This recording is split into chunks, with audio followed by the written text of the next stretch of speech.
Goblin Tools is a great resource for not only teachers but also students. You can access it through Goblin Tools on the internet, or you can also download the app for your cell phone, Android, or Apple device as well. So we're going to start off by looking at the Magic ToDo. The Magic ToDo feature breaks things down so you don't have to. So if you have students that struggle with getting started or having an idea of how to begin a project, this is a great feature to utilize for them. So one of the easiest ways to start working using the Magic ToDo is to utilize the dictation tool. So if students have trouble typing and spelling, I would automatically have them start using the dictation tool so that they don't have to worry about typing whenever they're trying to develop what they're asking the Magic ToDo to do. So in order to use the dictation tool, you're going to go ahead and click on the microphone, organizing my desk. And then you're going to turn off the microphone so it will stop picking up the words you're saying. And then once I decide that I want to have a step-by-step breakdown of how to organize my desk, I'm going to click on the add feature. Before I click on the add feature, I can adjust how spicy I want my directions. So your spiciness level is going to be how detailed your directions are. So if I want super detailed directions, I'm going to increase the level of the spiciness, and it's going to give me more hot peppers next to my directions. If I don't want detailed directions and I want it more simplified, then I'm going to reduce the number of peppers that are beside the task that I'm going to generate. So once I've decided my spiciness level, I'm going to click the add button, and it's going to generate the directions for organizing my desk.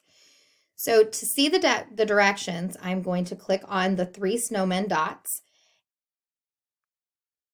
and I'm going to turn on the estimated amount of time, because now what it's going to do is it's going to tell me that it should take me about an hour to organize my desk if it's super, super messy. You can adjust how long that you would like this to tell them if you're a teacher, if you're just expecting them to do a 5-minute clean out or a 10-minute clean out of their desk. So that can be adjusted as well. So to get to the step-by-step directions, you're going to click on the breakdown tool, which looks like a magic wand, and then you're able to see the directions. So take everything off of my desk. If I don't want my students to take everything off of their desk, what I'm going to do is I'm going to click back on my 3 snowmen, and I'm going to edit this response. So instead of take everything off of my desk, I'm going to change this to say take everything out of my desk. So now my student knows that they need to take everything out of their desk. Once they do that, they can go over and they can click on the box and do a strike through, and that tells them that they have completed that part of the Magic ToDo. And then as they work down through the directions, they can work through checking them off until they completely get all of their items arranged and organized in a timely manner. So that is the breakdown of how to utilize the Magic ToDo tool. There is also a Formalizer. So if you go to the Formalizer tool, this is really neat for not only teachers but students as well. Teachers, this is great for formalizing statements that you're trying to make more professional when you're sending emails to colleagues or administration. It's really great for having your students utilize it in class when they're writing dull sentences. So if I have a student that is giving me simple sentences like the big brown dog was in the tall green grass, I would have them either type or again dictate.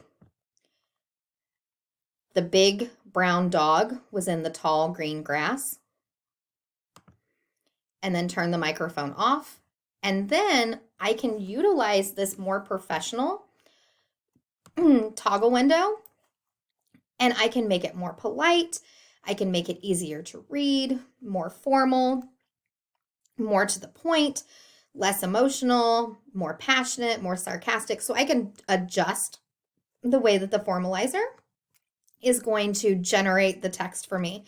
So I am going to change it to say more formal, and then I'm going to adjust my spiciness level.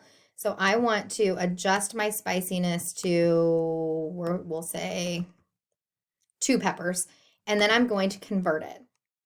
So once I convert my sentence, it will turn around and it will change it. The large brown canine was situated amidst the lush, towering green blades of grass.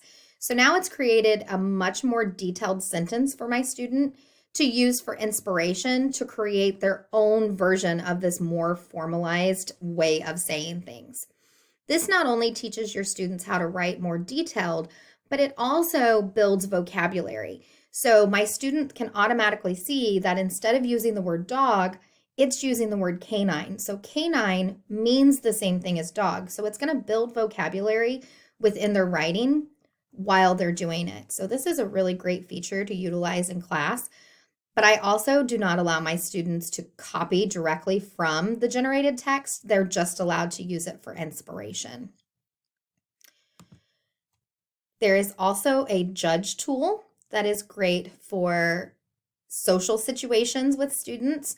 So if a student is trying to have a conversation about a disagreement they had with another student, you can have them dictate using that microphone again into the box, and then you can have it judge how it comes across to the other person. And sometimes whenever the computer generates these things for students, they're much more receptive about the way that it comes across compared to the way someone else in the conversation is understanding what they're saying. So this is really good for those things, but it's also great for teachers as well to formalize and make sure that the words that they're typing are not emotionally charged or coming across as snarky or being misread. So this is also a great way for us to judge the tone of voice that our words are coming across as. The next feature that we're going to look at is the estimator. So the estimator is just like the estimator that's built into the Magic ToDo list. However, this is separated. So if I enter an activity here, if I want to say, write an essay about dolphins, write an essay about dolphins, I can estimate it. And it's going to tell me that it should take me about an hour to 3 hours to write that essay, depending on the length of it and the details that I want to include. So this is really great for those kiddos that get fixated on how long it's going to take them to do something. So this gives them kind of a generalized idea of how long it should take, but it's also great for those fast finishers that are only taking 10 or 15 minutes to do something. This kind of gives them an idea of, I should probably take about an hour to do this instead of maybe 5 or 10 minutes. And then the last feature I'm going to discuss today is the compiler. So this is really great for those kiddos that feel like they have 50 things to do, but they just don't have a manageable way of tracking those things. So I can take all of the information or all of the things that I need to do, and this will create a detailed list of those things. So I'm going to take a few seconds and type out the, like, clean my room or clean my desk. I'm going to finish my math, write my essay, and then it will turn it into tasks that are expected to be done and make it into a more manageable list. So as these are detailed, that makes bullet points for them to do.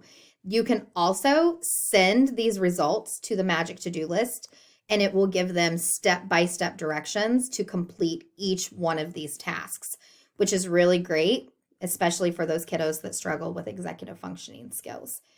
So I encourage you to explore Goblin Tools and utilize it within your classroom and for your students, and hopefully you'll find it just as big of a help as we did.